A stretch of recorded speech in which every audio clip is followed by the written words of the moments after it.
2024 সালে 6,359টি সড়ক দুর্ঘটনা লিপিবদ্ধ করা হয়েছে, যাতে প্রাণ হারিয়েছেন 8,500-এর বেশি মানুষ।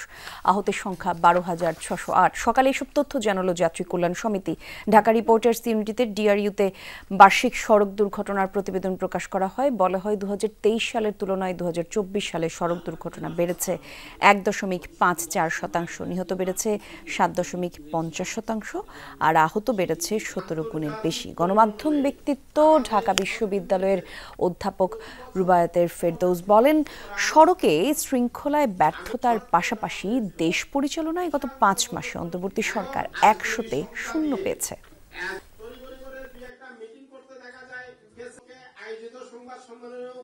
গণকুয়াশার সময়ে দুর্ঘটনা বেশি হয়।